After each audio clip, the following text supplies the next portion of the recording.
اللہ اللہ لا الہ الا ہو۔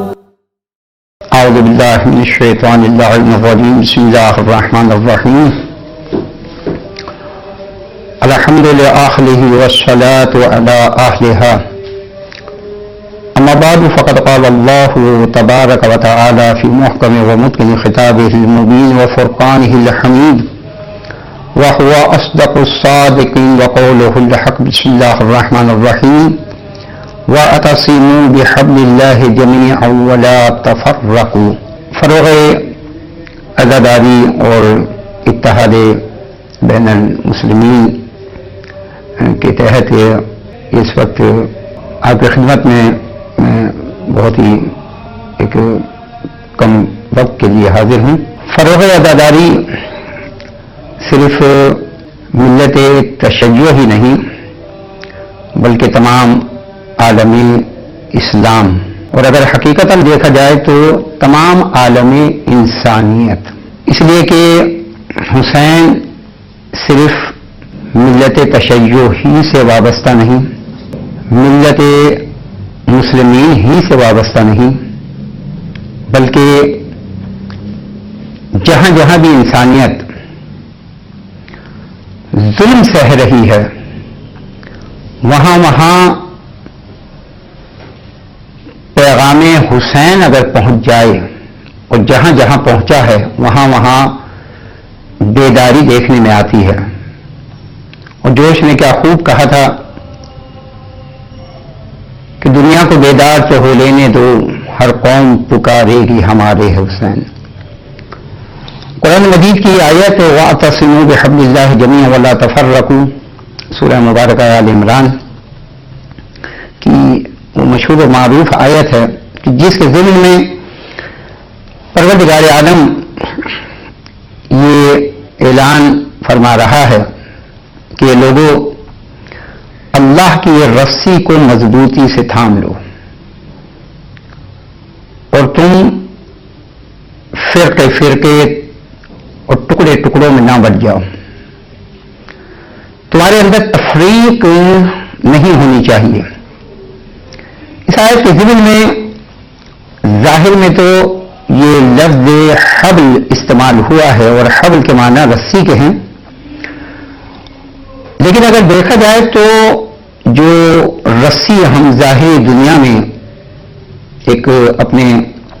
لفظ کے طور پر استعمال کرتے ہیں، یہاں پر وہ ظاہری رسی مراد نہیں ہے، لیکن مراد معنوی و روحانی یہ ہے کہ آل محمد کو پروردگار عالم نے حبل اللہ کہا ہے، اور جیسا کہ مولائے متقیان اور دیگر معصومین علیہ الصلوۃ والسلام نے بھی فرمایا کہ نحن حبل اللہ، ہم ہیں اللہ کی رسی۔ تو اس آیت میں وَاعْتَصِمُوا بِحَبْلِ اللَّهِ جَمِيعًا وَلَا تَفَرَّقُوا، اللہ کی رسی کو مضبوطی سے تھامنے کا مقصد یہ ہے کہ آل محمد کے دامن سے مضبوطی کے ساتھ وابستہ ہو جائیے۔ ہم یہ دیکھتے ہیں کہ یہ دنیا، کبھی دنیا کو گہرے سمندر سے تشبیہ دی گئی ہے،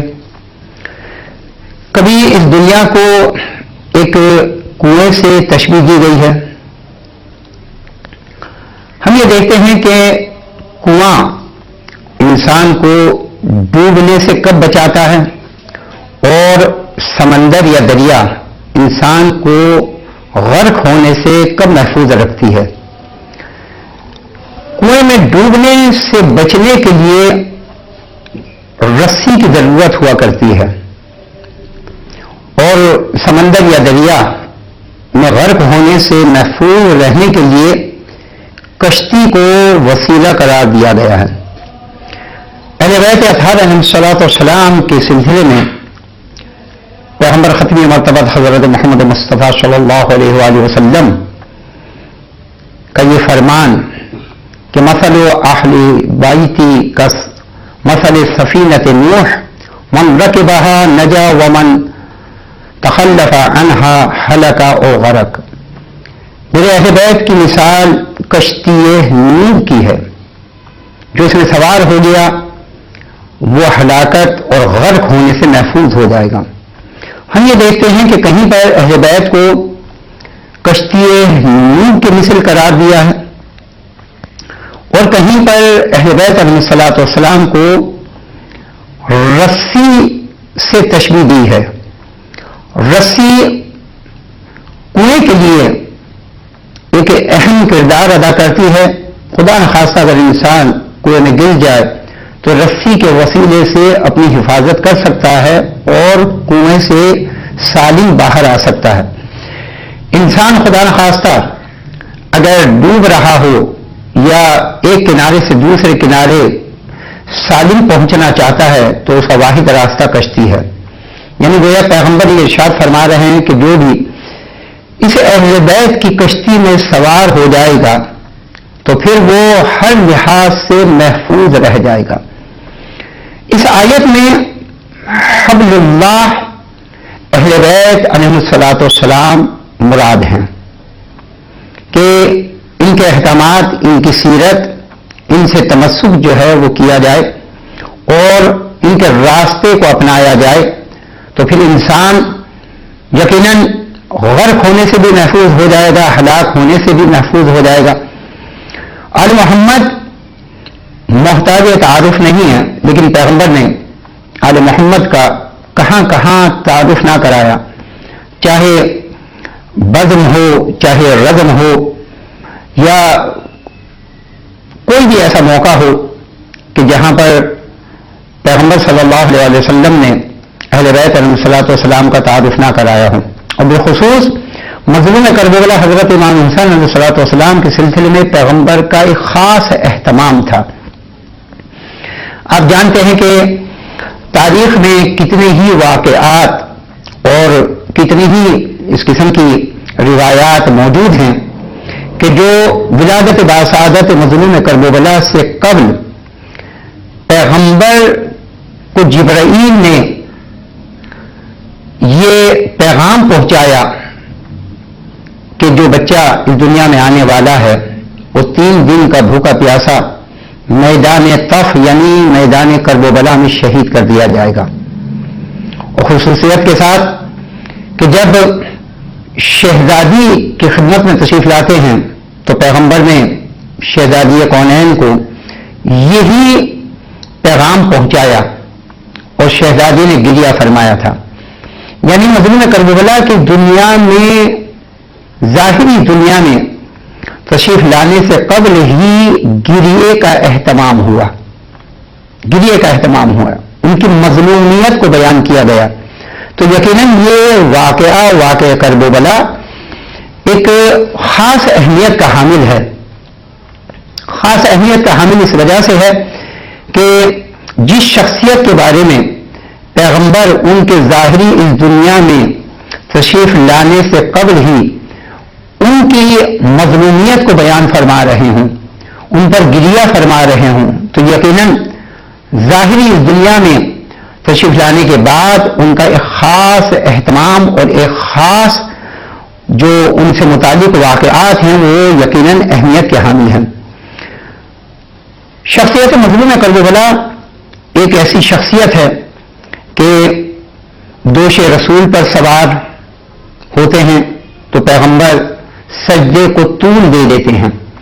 اور پیغمبر نے متعدد مقامات پر دونوں شہزادوں کا تعارف کروایا کہ ان الحسن والحسین امامان قام او قعدا، یعنی یہ حسن اور حسین یہ دونوں امام ہیں، رہبر ہیں، چاہے ان میں سے ایک صلح کے ذریعے سے اس امت کو نجات دے یا ان میں سے ایک شہزادہ جنگ کے ذریعے سے اس امت کو نجات دے. یقیناً مظلوم کربلا سے متعلق جو آیات ہیں، جو روایات ہیں اور جو تاریخ ہے اہل بیت علیہ الصلوۃ والسلام کے سلسلے میں بھی، وہ یقیناً ہم سب کے لیے مشعل راہ ہے. اور اگر دیکھا جائے تو اتحاد بین المسلمین کے لیے واحد راستہ، جہاں اور راستوں میں سے بہت ہی واضح اور واحد راستہ وہ یہ ہے کہ مظلوم کربلا کے سلسلے میں حسین کا گریہ، حسین سے وابستہ جو چیزیں ہیں انہیں اجاگر کیا جائے،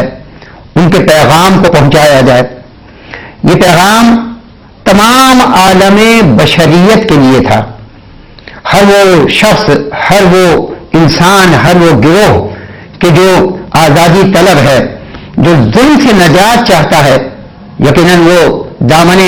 مظلوم کرب و بلا سے جو وابستہ ہوئے انہیں آزادی بھی نصیب ہوئی. اگر وہ بھی جو ظلم کے ستائے ہوئے ہیں مظلوم کرب و بلا کے اس مشن کو آگے بڑھائیں تو یقیناً کامیابی اور کامرانی بھی ان کے پیر اور قدم جو ہے وہ چومتی ہوئی نظر آئے گی. حقیقت یہ ہے کہ اتحاد بین المسلمین، یعنی اگر ہم محرم کو اور خصوصیت کے ساتھ عاشورہ کو تمام مسلمان مل کر اس حیثیت سے کہ کیونکہ یہ سنت نبی بھی ہے اور پیغمبر نے اس سلسلے میں اہتمام بھی فرمایا ہے، جیسے کہ قرآن مجید کی یہ آیت بھی اس بات کی طرف نشاندہی کر رہی ہے کہ والفجر ولیال عشر والشفع والوتر، جہاں پر مفسرین نے اس عشر سے مراد 10 راتوں سے مراد ذی الحجہ کی 10 راتیں لی ہیں، وہیں پر مفسرین نے محرم کی 10 راتوں کو بھی لیا ہے. اگر دیکھا جائے تو حضرت ابراہیم علیہ السلام نے جو خواب دیکھا تھا اور حضرت اسماعیل علیہ السلام کو اس چھری کے نیچے ذبح کرنا چاہا تو وہ خواب تھا. اور اس مقام پر میں یہ اگر کہوں تو بے جا نہ ہوگا کہ حضرت ابراہیم علیہ السلام کا وہ خواب عاشورہ حسینی اس کی تعبیر تھی. اور کیا تقابل ہو ذبیح اللہ کا شبیر سے، خواب افضل ہو نہیں سکتا کبھی تعبیر سے. وہ خواب ابراہیم اور اس خواب کی تعبیر کرب و بلا میں ہمیں نظر آتی ہے.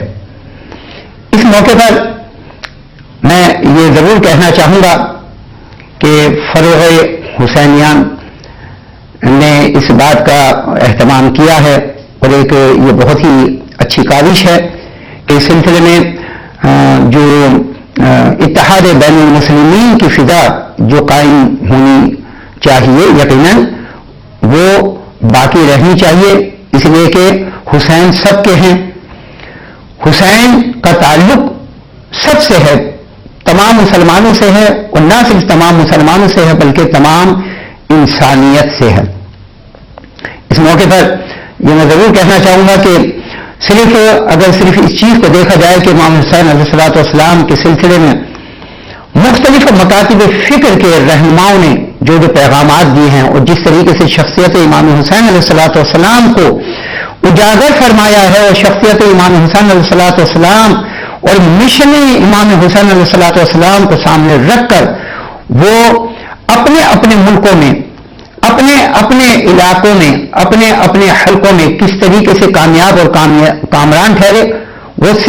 یہی کہتے ہوئے نظر آتے ہیں کہ ہم نے جب شخصیت امام حسین کو پڑھنا شروع کیا، ان کے مشن کو پڑھنا شروع کیا اور ان کا جو اخلاص تھا اس عمل میں، یقیناً پروردگار عالم نے انہیں کامیابی کامرانی سے ہمکنار کیا. ولو یہ کہ ظاہر میں تو یہ دیکھا جاتا ہے کہ سر حسین نو کے نیزہ پر اور امام حسین علیہ السلام کے آوان و انصار کے سر نو کے نیزہ پر، لیکن حقیقت یہ ہے کہ کامیابی اور کامرانی مظلوم کرب و بلا اور ان کے آوان و انصار کی ہوئی ہے. کیوں؟ اس لیے کہ 1400 سال گزرنے کے باوجود بھی حسین اور حسین کا غم زندہ ہے اور زندہ رہے گا. کیوں؟ اس لیے کہ یہ وہ پیغام تھا کہ جو مشن الہی تھا، اور مشن الہی پروردگار عالم اس مشن کی خود حفاظت کرتا ہے. اور مظلوم کرب و بلا کے سلسلے میں جو یہ عزاداری ہے، یہ فروغ عزاداری ہے، یقیناً اس میں جس طریقے سے اخلاص ہمارا ہوتا ہے انشاءاللہ العزیز، اور مزید اس میں خلوص اور اس میں ایک طرح سے روحانیت اور معنویت کا پہلو جو ہے وہ مزید جو ہے وہ اجاگر ہونا چاہیے. تاکہ دنیا اور آخرت میں ہم اجر جو ہے وہ پا سکیں اور پیغمبر کو اور ان کی شہزادی کو، شہزادی کونین کو، مولا متقیان کو، ائمہ علیہ الصلوۃ والسلام کو مظلوم کربلا کی شہادت کا پرسہ دے سکیں. وآخر دعوانا ان الحمد للہ رب العالمین. اللہ